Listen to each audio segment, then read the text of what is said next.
It took me experiencing the worst mood of my life to get started making mood boards. I cannot really say how much exactly my mood has now lifted since I started making mood boards, but I have not yet stopped, and I do feel different. Mood boards are my current mood. Mood boards are what I does these days. My mood, the mood I was mentioning. The mood settled on me at the start of December. I sensed it coming, a gradual descending of gloom and despondency settling on top of me. This had happened before. Usually though, after it had finished settling, it would dissolve a short time afterwards. December it didn't dissolve. The worst, most oppressive mood of my life settled on top of me. This December mood first debilitated me, then devastated me. How to describe it without resorting to cliché? Well, one thing was that, what else? How else to describe this mood? The mood didn't just affect how I felt at that moment, but cycled backwards in time, erasing and altering so that I didn't have any nice memories left. What else? How else to describe this mood? It affected my little cat too, this mood. The cat started to look as though she'd been flattened, as though my non-dissolving, settled, bad, worse mood had begun to press bodily on her as well. It was only after trying and failing to obliterate this pervasive mood via non-artistic means that I turned to making mood boards. A few months after the mood had started. The mood had come on in December, so perhaps sometime in spring. That's when it occurred to me. Distracted still and still really moody, in a really bad mood, it came to me. Perhaps this immutable mood could be changed by creating some new moods. So I began cutting and sticking bits from magazines, from books, from discarded food packaging I found around the house, carpet swatches, whatever material I could find, and with it all began creating mood boards. What mood boards have I made? Boards of any mood I could think of other than the one I was in. I've made boards for the following moods: new, prickly, fungal, cycled, anxious, plates, proud, handsome, yesterday, underwater, strident, alien, obedient, Christmas, frustrated, timeless, slimy, irate, great, late, fateful, hateful, more than I can remember. I got my cat to help at first, as I got the hang of it. She seemed incapable of or unwilling to either cut or stick. But after a few mood boards, I got the hang of it. I stopped craving mood-altering substances and focused intently on the production of mood-altering mood boards, to the exclusion of all else. Weeks passed. Weeks was one of the mood boards. The theme, rather the mood, of the most recent mood board I've done is mood board. A mood board that tries to give an impression of, a visual aid to sensing the mood of a mood board. Thank you, that was one minute. I'm sweating profusely, but it's kind of appropriate for this next one. This is called The Complete Icy Man, Volume 3. I started a series of works where I tried to empathise with the mind state of a sentient snow person who is about to melt. Shortly after starting the series, I realised this wasn't a terribly original idea, but I hope in time that I can contribute something to this genre. It feels really warm today, too warm. I'm sweating. Sorry. It feels really warm today, too warm. I'm sweating. Little beads of sweat are forming on my head. The beads are forming everywhere. On my trunk, on my rump, translucent balloons on my body like boils. What happens if they pop? What happens when they pop? What comes out of the beads when the boils pop? The beads aren't boils, they're beads. It feels really warm today, above zero today. I've never felt it this warm before. I've never had to remove my scarf before. I've never felt it below sub-zero before, and don't want to anymore. I can feel the sub ebbing away. So wave to my moisture-losing body. Wave at my sweat-covered face. Wave at this heat wave for me. I'm trying to wave it away. I'm warm all over on my outside and only cold on the inside, like I've been microwaved. Like when you don't cook something for long enough in the microwave, the outside looks hot. It is hot, for half a mouthful, but the middle's cold, icy. I'm only icy on the inside. I'm wet and fucking melty on the outside, like I've been microwaved. But when something's not been cooked properly in the microwave, you open the door and take it out. I'm getting hotter and hotter on the inside, hotter and hotter throughout. As if someone somehow just kept cooking the food. As if someone somehow overrode whatever function it is that stops the appliance from just cooking the food. As if someone taped the microwave door shut or something. Someone please open the microwave door.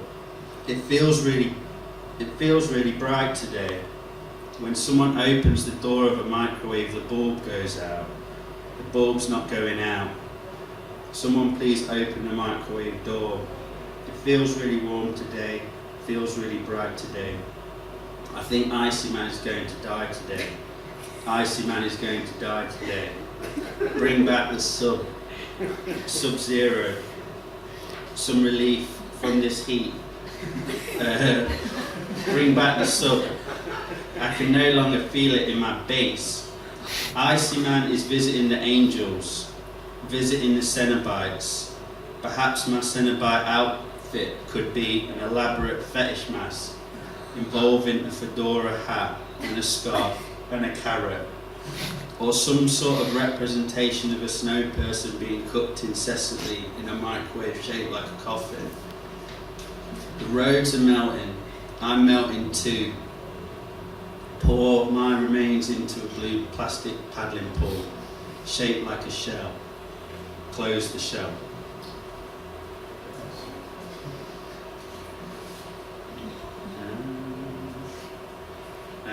This one's called Special Occasion, or SO. The flies are coming to dinner.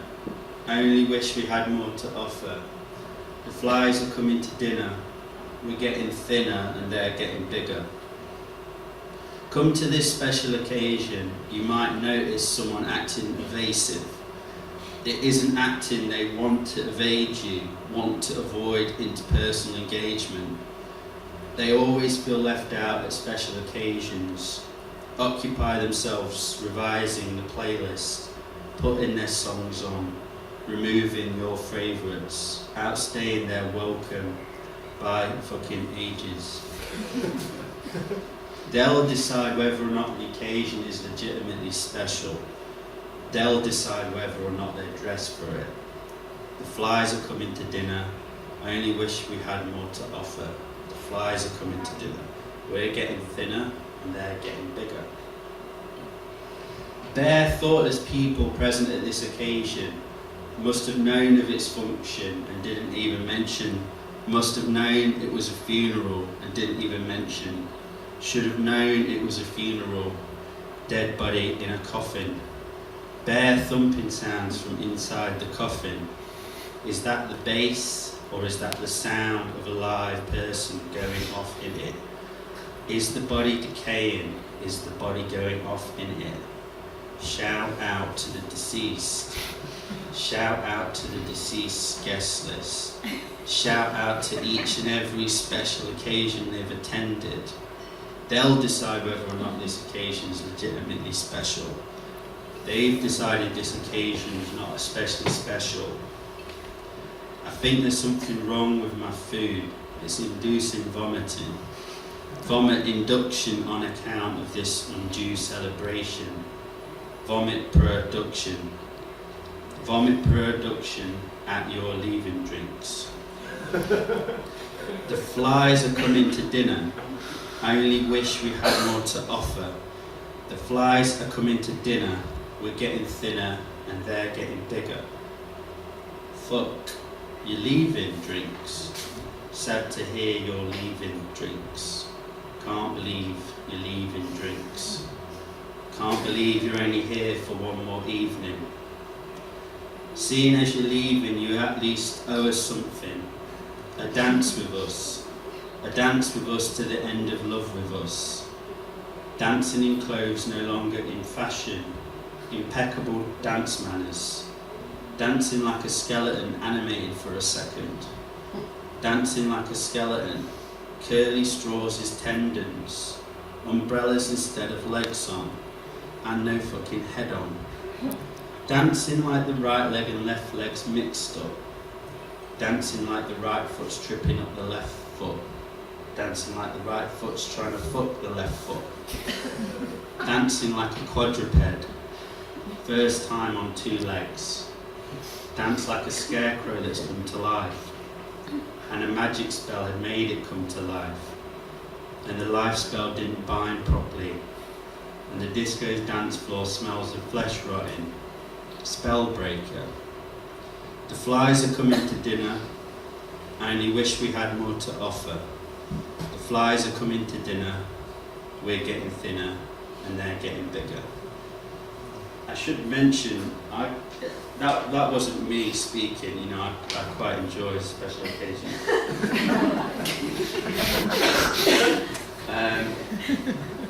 There's a bit of a thread occasions. This one's called Funeral Designer.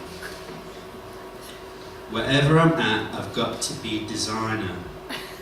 At work, at home, on the street, at family functions, in the post office, up and down the motorway, at a funeral. Wherever I am, I'm all designer. Everything I've got has got to be designer. From my hat to my glasses, from my jackets to my shoes, my shirts to my socks, all of it designer. I've got more designer than I know what to do with. I don't know what to do with it all, but it's all got to be designer. I'm designer all around. I'm designer up and down. I'm designer, this is designer, that's designer. I know what's designer, I can identify it. I'm a natural at identifying it, born to be personifying it. Personifying designer, that is it? That is it. When I look at myself in the mirror, I can identify it. That there, that's designer. All the way around. Yeah, it's designer, I know. I know I've got designer draped all over me. I know that even my drapes are designer. Wait, what? You didn't know that even my drapes are designer? Didn't I just tell you that I was draped in designer? Draped all over, head to toe designer. Yeah, I know that just because I'm draped in designer, it doesn't necessarily mean that my drapes are designer. But are you surprised? Everything I've got is designer. Wherever I'm at, I've got to be designer.